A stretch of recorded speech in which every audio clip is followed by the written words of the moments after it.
ಇನ್ನು ಬೆಂಗಳೂರಿನಲ್ಲಿ ಯುಗಾದಿ ಹಬ್ಬ ಯಾವ ರೀತಿಯಾಗಿದೆ ಅಂತ ನೋಡ್ತಾ ಹೋಗೋಣ. ಯುಗಾದಿ ಹಬ್ಬದ ಖರೀದಿ ಕೂಡ ಈಗ ಮಾರುಕಟ್ಟೆಯಲ್ಲಿ ಜೋರಾಗಿದೆ. ಕೆಆರ್ ಮಾರ್ಕೆಟ್ನಲ್ಲಿ ಹೂವು ಹಣ್ಣು ಖರೀದಿ ಭರಾಟೆಯಲ್ಲಿ ಜನರು ಕೂಡ ಅಷ್ಟೇ ಮುಂದುವರಿತಾ ಇದ್ದಾರೆ. ತರಕಾರಿ ಹೂವು ಹಣ್ಣು ಖರೀದಿಯಲ್ಲಿ ಜನ ಸಿಕ್ಕಾಪಟ್ಟೆ ಬ್ಯುಸಿಯಾಗಿದ್ದಾರೆ. ಯುಗಾದಿ ಹಬ್ಬ ಆಗಿರೋದ್ರಿಂದ ದುಬಾರಿ ಆಗಿದೆ ಎಲ್ಲ ಐಟಮ್ಸ್ ಕೂಡ. ಆದರೂ ಕೂಡ ಅದರ ನಡುವೆಯೂ ಈಗ ಹಬ್ಬದ ಖರೀದಿಗೆ ಮುಗಿಬಿದ್ದಿದ್ದಾರೆ ಜನರು. ನಿಜಕ್ಕೂ ಒಂದು ರೀತಿ ಕೆಆರ್ ಮಾರ್ಕೆಟ್ನಲ್ಲಿ ಇವತ್ತು ಹಬ್ಬದ ವಾತಾವರಣ, ಹೂವು ಹಣ್ಣು ಖರೀದಿ ಯಾವ ರೀತಿ ಮಾಡ್ತಾ ಇದ್ದಾರೆ ಅಂತಂದರೆ, ಎಷ್ಟೇ ದರ ಏರಿಕೆ ಆದರೂ ಯುಗಾದಿ ಹಬ್ಬ ಮಾಡೋದಂತೂ ನಿಲ್ಲಿಸಲ್ಲ ಅನ್ನೋ ರೀತಿಯಲ್ಲಿ ಈಗ ಜನರು ಕೂಡ ಕೆಆರ್ ಮಾರ್ಕೆಟ್ನಲ್ಲಿ ಮುಗಿಬಿದ್ದು ಹೂವು ಹಣ್ಣನ್ನು ಖರೀದಿ ಮಾಡ್ತಾ ಇದ್ದಾರೆ.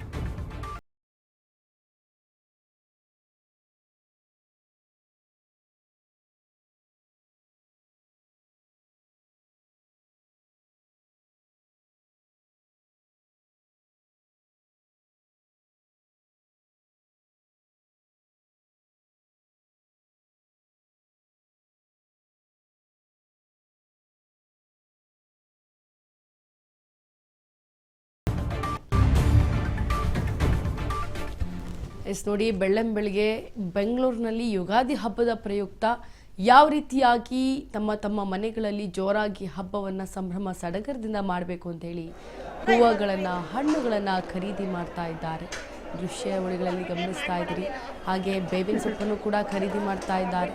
ಬೆಂಗಳೂರಿನಲ್ಲಿ ಬೇವಿನ ಸೊಪ್ಪನ್ನು ಖರೀದಿ ಮಾಡ್ತಾ ಇವತ್ತು ಯುಗಾದಿ ಹಬ್ಬಕ್ಕೆ ಒಂದು ರೀತಿ ಮೆರುಪನ್ನು ತಂದಿದ್ದಾರೆ. ಜೊತೆಗೆ ಅಲಂಕಾರದೊಂದಿಗೆ ತಮ್ಮ ಮನೆಗಳಲ್ಲಿ ಅಲಂಕಾರ ಮಾಡಿ ಹಬ್ಬದ ಸಂಭ್ರಮ ಸಡಗರವನ್ನು ಮಾಡೋದಕ್ಕೆ ಜನರು ಕೂಡ ಅಷ್ಟೇ ಕಾತರದಿಂದ ಕಾಯ್ತಾ ಇದ್ದಾರೆ.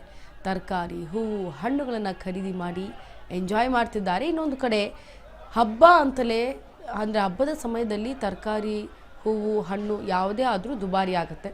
ಸೊ ಈಗಲೂ ಕೂಡ ದುಬಾರಿ ಇದೆ. ಆದರೂ ಕೂಡ ಒಂದು ಕಡೆ ಬಾರ್ಗಿನ್ ಮಾಡ್ತಾ, ಮತ್ತೊಂದು ಕಡೆ ಚೌಕಾಸಿಯನ್ನು ಮಾಡ್ತಾ, ಮತ್ತೊಂದು ಕಡೆ ಏನೋ ಒಂದು ಹೇಳಿ ಸದ್ಯಕ್ಕೆ ಅವರ ರೇಟ್ಗೆ ಖುಲಾಯಿಸ್ತಾ ಒಂದಲ್ಲ ಎರಡಲ್ಲ 3 ಅಂಗಡಿಗಳಿಗೆ ತಿರುಗ್ತಾ ಈಗ ಹೂವು ಹಣ್ಣು ತರಕಾರಿಗಳನ್ನು ತೆಗೆದುಕೊಂಡು ತಮ್ಮ ಮನೆಗೆ ಬಂದು ಈಗ ಹಬ್ಬವನ್ನು ಮಾಡೋದಕ್ಕೆ ಜನರು ಮುಂದಾಗ್ತಾ ಇದ್ದಾರೆ.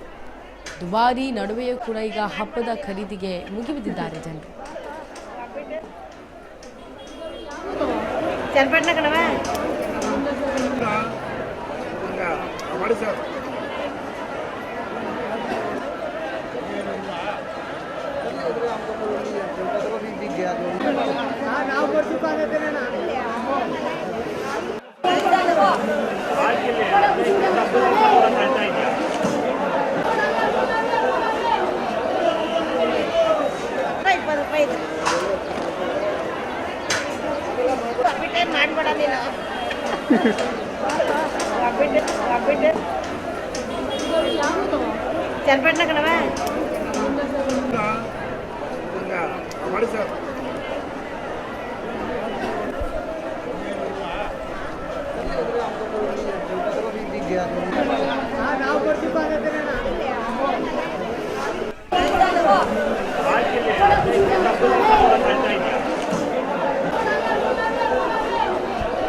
ಚನ್ನಪಟ್ಟಣ ಕಣವ